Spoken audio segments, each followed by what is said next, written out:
Assalamualaikum warahmatullahi wabarakatuh dan salam sejahtera. Saya Nur Ashiki binti Mazuki, wakil kepada ahli kumpulan saya yang lain, Izzah Maisarah dan Nur Azlin, akan membentangkan kajian kami yang bertajuk Pemantauan Kualiti Air Sungai menggunakan aplikasi telefon pintar. Di permukaan bumi, 70% daripadanya adalah diliputi air. 97% adalah terdiri daripada air masin, manakala selebihnya merupakan air tawar. Sungai, iaitu sumber air tawar, mengalir secara berterusan dari hulu ke hilir. Ia merupakan sumber alam semula jadi anugerah Tuhan dan membekalkan bekalan air mentah kepada manusia. Kadang-kadang sungai akan tercemar. Sungai tercemar dikaitkan dengan kualiti air. Ia dapat dilihat dan dikesan sekiranya terdapat sebarang perubahan dari segi kandungan, warna, keadaan dan kualiti air tersebut. Oleh itu, memandangkan zaman sekarang menggunakan revolusi perindustrian 4.0, maka satu inovasi telah dibuat dengan menerapkan revolusi perindustrian 4.0 berserta dengan teknologi hijau. Objektif bagi kajian ini adalah mereka bentuk sistem pemantauan awal kualiti air yang dinamakan sebagai SIPAK dan menguji keberkesanan sistem pemantauan awal kualiti air iaitu SIPAK. Skop kajian adalah tertumpu kepada mereka bentuk sistem pemantauan awal kualiti air SIPAK serta menguji keberkesanan sistem pemantauan kualiti air SIPAK. Uji kaji yang terlibat adalah 3 parameter sahaja iaitu mengkaji kekeruhan, suhu dan nilai pH sungai. Dengan itu, lokasi yang dipilih adalah lokasi persempelan di Sungai Jarak Kulim pada koordinat 5.427792, 100.610122. Dalam penghasilan sistem SIPAK ini, terdapat 3 peringkat iaitu pertama, penghasilan prototipe, yang kedua, pembangunan sistem dan yang ketiga, pembangunan aplikasi.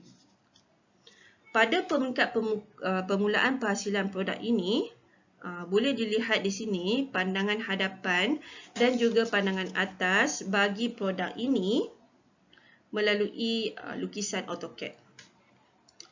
Di sini boleh dapat lihat reka bentuk prototipe ini menggunakan pelampung seberat 2.5 kg yang disambung dengan kerangka. Kerangka ini diperbuat daripada PVC yang dicantum antara satu sama lain menggunakan sesi kuti dan juga penyambung. Di sisi kotak ini ditebuk lubang untuk penyambungan ke panel solar.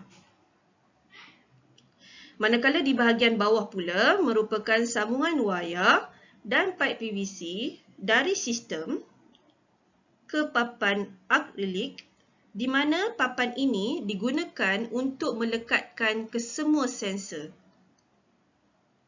Papan ini akan seterusnya direndamkan ke dalam air sungai untuk mendapatkan data bagi pH, kekeruhan dan juga suhu. Di dalam kotak ini, satu sistem elektronik diletakkan. Itu untuk pembangunan sistem. Komponen-komponen elektrik seperti ESP10, Arduino Uno, modul pengecasan solar, bateri dan lain-lain disambung secara elektronik di antara satu sama lain. Manakala bagi pembangunan aplikasi pula, pengkodan sistem menggunakan perisian Arduino IDE untuk menghantar data-data sensor ke cloud ThinkSpeak sebelum dimasukkan ke dalam aplikasi di dalam telefon pintar. Cloud ThinkSpeak ini berfungsi sebagai perkhidmatan platform analitik IoT. Aplikasi mudah alih ini seterusnya dibangunkan menerusi gabungan perisian terkini Tinkerbell dan Google Site.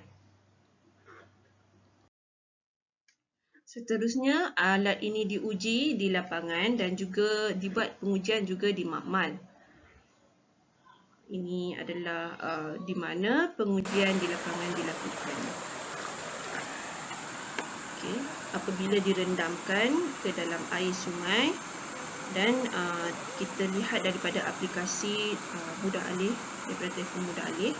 Okey, ini adalah data yang ditunjukkan sewaktu kita dapat sewaktu kita menjalankan uji kaji di lapangan. Okey, ini adalah paparan data seperti yang ditunjukkan di dalam telefon. Inilah paparan data yang dapat dilihatlah, data kekeruhan, data nilai pH dan juga data suhu. Okey dah. Seterusnya, pengujian makmal dilakukan untuk menentukan kesahihan data yang diujilah di lapangan. Ini adalah ujian suhu dan bagaimana kita dapatkan perbezaan di antara pengujian di lapangan dan pengujian di makmal. Berikut merupakan data uji kaji yang diperolehi. Terdapat dua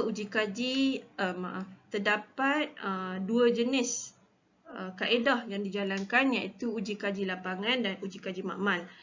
Data seperti yang dapat dilihat di slide ini, dan kami juga mencari ralat di antara data uji kaji lapangan dan data uji kaji makmal, dan didapati ralat yang diperolehi adalah kurang daripada 5% sahaja. Selain itu, untuk menguji keberkesanan alat ini juga dibawa ke Jabatan Pengaliran dan Saliran JPS Kulim Kedah untuk mendapatkan pendapat mereka yang terlibat di dalam bidang ini. Ini merupakan borang soal selidik yang dibangunkan oleh penyelidik untuk diedarkan kepada responden yang terlibat.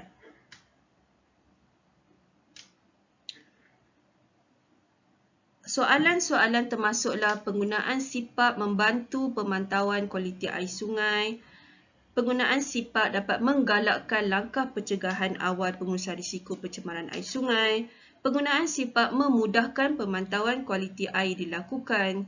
Sistem sipap memberi maklumat yang penting untuk pemantauan kualiti air. Sistem sipap ini menggunakan bahasa yang mudah difahami.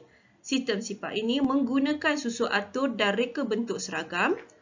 Pewujudan penggunaan sistem sipap merupakan satu senario baru dalam bidang alaf baru di Malaysia dan bersesuaian dengan perkembangan terkini, teknologi, sosial serta budaya masa kini. Penggunaan sipap mempunyai maklum balas segera. Pengguna mudah mendapat maklumat yang diperlukan daripada penggunaan sipap, dan penggunaan sipap perlu penambahbaikan. Ini adalah analisa hasil dari soal selidik yang diedarkan. Rata-rata daripada responden menyatakan jawapan sangat setuju dan setuju terhadap soalan-soalan yang ditanyakan di dalam borang soal selidik yang diedarkan. Kesimpulannya, sistem sipap ini diharap dapat membantu pihak yang berkenaan dalam pemantauan awal kualiti air, terutamanya kualiti air sungai.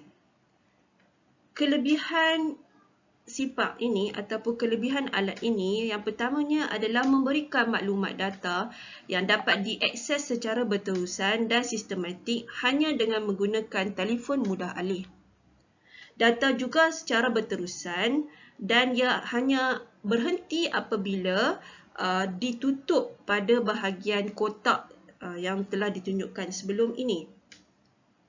Data yang diperolehi pula diharap dapat membantu pihak yang berkenaan dalam memastikan pemantauan secara berterusan terhadap kualiti air sungai dan seterusnya mengambil tindakan sewajarnya melalui data awal yang diperolehi daripada aplikasi telefon bimbit yang dibangunkan ini. Selain itu, pihak yang tertentu tidak perlu pergi ke kawasan itu kerana melalui sipap saja mereka dapat memantau data-data untuk dikumpulkan dan dianalisis sekiranya perlu langkah seterusnya dilakukan. Sekian sahaja pembentangan daripada kumpulan kami. Akhir kata, kebersihan sungai adalah tanggungjawab bersama. Terima kasih. Yang baik datang daripada Allah dan yang buruk datang daripada kami sendiri. Assalamualaikum warahmatullahi wabarakatuh dan terima kasih.